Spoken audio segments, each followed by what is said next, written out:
Hello అండి, అందరికీ నమస్కారం. Welcome back to Gayatri's YouTube channel. So ఈ రోజు కూడా టెలిగ్రామ్ లో మనం పోస్ట్ చేసిన అనాలిసిస్ వర్కౌట్ అయిందండి. 35 పాయింట్స్ టార్గెట్ వచ్చింది మార్నింగ్ ట్రేడ్ లోనే మనకి. అండ్ 1:1 రేషియో సక్సెస్ఫుల్ అయింది ఈ రోజు కూడా. మండే నుంచి ఫ్రైడే వరకు మనం చూసుకుంటే మనం ఏదైతే స్ట్రాటజీ అనుకుంటున్నామో స్కాల్పింగ్ స్ట్రాటజీ 100% వర్కౌట్ అవుతుందండి. ఈ వీక్ అంతా గ్రీన్ లోనే క్లోజ్ చేసాం మనం. సో ఈ రోజు ట్రేడ్ ఎక్స్ప్లెనేషన్ కోసం మరియు మండే మార్కెట్ సెన్సెక్స్ లెవెల్స్ కోసం ఫుల్ వీడియోని ఎండ్ వరకు చూడండి. ఎవరైతే కొత్తగా చూస్తున్నారో సబ్స్క్రైబ్ చేసుకోవడం మర్చిపోవద్దు. అండ్ అనాలిసిస్ మిస్ అవ్వద్దు అనుకుంటే టెలిగ్రామ్ లో కూడా జాయిన్ అయిపోండి. చాలా మంది సపోర్ట్ చేస్తున్నారండి, పాజిటివ్ రెస్పాన్సెస్ వస్తున్నాయి. ఇలాగే సపోర్ట్ చేస్తారు అనుకుంటున్నాను. Thank you very much. See you on Monday's market. Enjoy the weekend. Bye guys. So hello అండి అందరికీ. ఈరోజు సెన్సెక్స్ చాలా మంచి మూమెంట్ ఇచ్చిందండి మనకి. స్టార్టింగ్ పీ సైడ్ ఇచ్చింది, దాని తర్వాత కొంచెం సైడ్ వేస్ జరిగింది. బట్ ఎప్పుడైతే గ్రీన్ క్యాండిల్ వేసిందో స్ట్రాంగ్గా, దాని తర్వాత నుంచి చాలా మంచి ర్యాలీ ఇచ్చింది. ఎవరైతే ఆ గ్రీన్ క్యాండిల్ దగ్గర ప్రెడిక్ట్ చేసి దానిలో ఎస్ఎల్ పెట్టుకొని హై బ్రేక్ అయిన తర్వాత ట్రేడ్ అటెంప్ట్ చేసి ఉంటారో మంచి పాయింట్స్ క్యాప్చర్ చేసి ఉంటారు. బట్ మనం మార్నింగే ట్రేడ్ తీసాం కాబట్టి నేను సీ ట్రేడ్ అప్డేట్ చేయలేకపోయాను. ఎవరైతే ఈ ర్యాలీ క్యాచ్ చేశారో కామెంట్ సెక్షన్లో కామెంట్ చేయండి. సో మనం లేట్ చేయకుండా మండే రోజు నా అనాలిసిస్ ఏంటో ఒకసారి చూసిద్దాం సెన్సెక్స్లో. సో స్కాల్పింగ్ అనాలిసిస్ అండి ఇవన్నీ. సో నా పాయింట్ ఆఫ్ వ్యూ ఏంటంటే, మండే రోజు నా పాయింట్ ఆఫ్ వ్యూ ఏంటంటే 75,350 ఏరియా ఏదో ఉందో ఈ ఏరియా క్రాస్ అయ్యి కిందకి రానంత వరకు సెన్సెక్స్ బయర్స్ కంట్రోల్లో ఉంటుంది అనుకుంటున్నాను. అంటే 75,358 బ్రేక్ చేయనంత వరకు సిఈ ట్రేడ్స్కి స్కోప్ ఉంటుందేమో అని నా ఒపీనియన్. ఫర్ ఎగ్జాంపుల్ 75,350 బ్రేక్ చేయలేదు, 75,532 కూడా క్రాస్ చేసి 75,791 అండ్ 76,281 దాకా కూడా వెళ్ళింది అనుకుందాం. నా పాయింట్ ఆఫ్ వ్యూ ఒకవేళ ఇలా ర్యాలీ కంటిన్యూ అయినా సరే ఈ 76,281 దగ్గర రిజెక్ట్ అవుతుందేమో అనుకుంటున్నాను. 76,228 దగ్గర రిజెక్ట్ అయినా కూడా మళ్ళీ ఎక్కడి వరకు వచ్చేస్తుందండి ప్రైస్? స్ట్రేట్ డౌన్ 75,532 వరకు వచ్చేస్తుంది. 75,532 క్రాస్ అవుతే 75,350 దాకా కూడా పుల్ బ్యాక్ అయ్యే అవకాశం ఉంది. నేను ఏమంటున్నానంటే ర్యాలీ జరగవచ్చు అండ్ 76,000 దగ్గర రిజెక్ట్ తీసుకోవచ్చు, అక్కడ నుంచి రెసిస్టెన్స్ తీసుకొని మళ్ళీ స్ట్రేట్ టు 75,350. ఒకవేళ 75,350 ఏరియా కనుక క్రాస్ అయింది అంటే మాత్రం ఖచ్చితంగా సెల్లర్స్ 75,000 వరకు పుష్ చేస్తారు అని నేను ఎక్స్పెక్ట్ చేస్తున్నాను.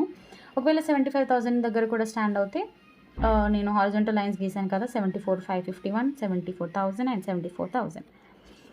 పైకి అయితే 76,281 వరకు మనకి స్కోప్ ఉంది. సో ఇది నా సినారియో అండి స్కాల్పింగ్ కోసం.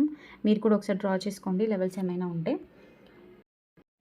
సో ఇదే అండి నా అనాలిసిస్, సింపుల్.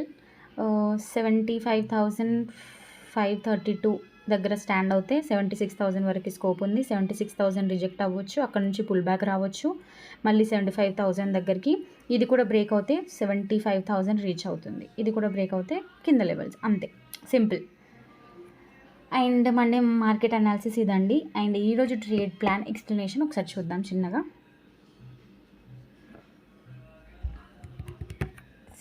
నేను ఈరోజు చూస్ చేసుకున్న ప్రైస్ 74,000 పిఏ సెన్సెక్స్లో. థర్డ్ క్యాండిల్లోనే ట్రేడ్ ఇచ్చానండి నేను, దట్ ఈస్ 9:25కి నేను ట్రేడ్ ఇచ్చేసాను. మార్నింగ్ ట్రేడ్స్ ఎక్కువగా చూస్తాను నేను, వోల్టాలిటీ ఉంటుంది, టార్గెట్స్ ఫాస్ట్గా వస్తాయని. సో ఈ ట్రేడ్ రీజన్ ఏంటంటే, నేను నిన్న గీసుకున్న లెవెల్స్ ప్రకారం, నిన్నటి మార్కెట్ లెవెల్స్ ప్రకారం ఎప్పుడైతే ఫస్ట్ క్యాండిల్ గ్రీన్ అయింది మనకి, మీరు ఒకసారి ఇండెక్స్ చార్ట్లో చూడండి. సెన్సెక్స్ ఫస్ట్ క్యాండిల్ గ్రీన్ అయింది, దాని తర్వాత రెడ్ క్యాండిల్ అయింది. ఓకే, దాని తర్వాత రెడ్ క్యాండిల్ అయిన తర్వాత ఏమైంది, నెక్స్ట్ థర్డ్ క్యాండిల్ కూడా రెడ్ అయింది మనకి. సో అప్పుడు నాకు ఒక సినారియో ఏమని వచ్చిందంటే, ఈ రెడ్ క్యాండిల్ పైన టాప్లో ఎస్ఎల్ పెట్టుకుంటే చిన్న ట్రేడ్ అటెంప్ట్ అంతే. నాకు ఏదైనా అనిపిస్తే అది నేను చెప్పేస్తానండి, అంటే దాని తర్వాత రిగ్రెట్ ఉండదు. పోతే స్టాప్లో సిట్ అవుతుంది, వస్తే టార్గెట్ వస్తుంది, అంతే. ఆ మైండ్ సెట్తో ఉంటాను నేను. సో ఈ పైన ఎస్ఎల్ పెట్టుకొని ఒకసారి ట్రేడ్ అటెంప్ట్ చేద్దాం, ఖచ్చితంగా ఈ క్యాండిల్ లో వరకైనా వస్తుంది అని ఎక్స్పెక్ట్ చేశాను. ఎక్స్పెక్ట్ చేసిన విధంగానే ఇక్కడ చూడండి, మనకి 290 ఎంట్రీ ఇచ్చాను నేను, ఎగ్జాక్ట్గా 290 ఎంట్రీ ఇచ్చాను, 255 ఎస్ఎల్ ఇచ్చాను. 255 ఎస్ఎల్ ఎందుకు ఇచ్చాను? 30 పాయింట్సే ఉండాలి ఎస్ఎల్ అని ఇవ్వలేదు నేను. 255 స్టాప్ లాస్. ఇక్కడ చూడండి, క్యాండిల్ లో, ఫస్ట్ క్యాండిల్లో నేను ఎస్ఎల్ ఇచ్చాను. ఓకే, ఎందుకంటే ఫస్ట్ క్యాండిల్ లో కూడా దాటింది అనుకోండి, ఇంకా దానికి స్కోప్ ఉండదు. అందుకే 255 ఎస్ఎల్ ఇచ్చాను, 290 ఎంట్రీ ఇచ్చాను, 325 టార్గెట్ ఇచ్చాను. యాక్చువల్గా టార్గెట్ హై ఉండే దీనికి. ఈ క్యాండిల్ టాప్ వరకు ఎక్స్పెక్ట్ చేశాను నేను. ఈ క్యాండిల్ టాప్ అంటే మనకి ఎంతవరకు వస్తుంది, 460 వరకు ఎక్స్పెక్ట్ చేశాను ఈరోజు నేను. బట్ అది అంత మూమెంట్ లేకుండే మనకి. సో 325 టార్గెట్ అయితే రీచ్ అయింది. దాని తర్వాత లాస్ట్ వచ్చేసి మనకి 373 వచ్చింది. అంతే. సో ఫస్ట్ టార్గెట్ అయితే కంప్లీట్ అయిపోయింది మనకి, అది 35 పాయింట్స్. సో నా ట్రేడ్ ప్లాన్ ఇదే అండి. జస్ట్ క్యాండిల్లో స్టాప్ లాస్ పెట్టాను, నాకు ఎంట్రీ అనిపించిన దగ్గర మీకు చెప్పేశాను. అండ్ స్కోప్ ఎక్కడి వరకు ఉందో అక్కడి వరకు 1:1 టార్గెట్ ఇచ్చేసాను. మనకి టార్గెట్ కూడా ఫాస్ట్గానే వచ్చింది. 9:45 వరకు టార్గెట్ వచ్చేసింది, 20-25 మినిట్స్లో టార్గెట్ వచ్చేసింది. సో ఇదే నా ట్రేడ్ ప్లాన్.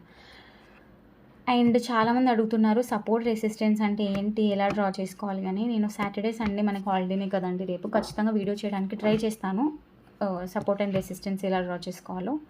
అండ్ ఇంకేమైనా డౌట్స్ ఉంటే కూడా కామెంట్ సెక్షన్లో కామెంట్ చేయండి, ఖచ్చితంగా నేను రిప్లై ఇస్తాను. అండ్ చాలామంది మాట్లాడొచ్చా అంటున్నారు. మాట్లాడాలనుకుంటే నా ఇన్స్టాగ్రామ్ ఐడి మెన్షన్ చేశాను కదండి, దానికి మెసేజ్ చేయండి, నేను ఖచ్చితంగా మీకు రిప్లై ఇస్తాను. ఓకే, చాలామంది సపోర్ట్ చేస్తున్నారు, ఇలాగే సపోర్ట్ చేయండి. లెవెల్స్లో ఏమైనా మీకు డౌట్స్ ఉంటే కూడా నాకు కామెంట్ చేయండి, నేను ఎక్స్ప్లెయిన్ చేస్తాను క్లియర్గా. ఈ సెన్సెక్స్ లెవెల్స్ కూడా టెలిగ్రామ్లో పోస్ట్ చేస్తాను. ఓకేనా, మనం మండే రోజు మీట్ అవుదాం. థ్యాంక్ యూ అండి, హ్యాపీ వీకెండ్.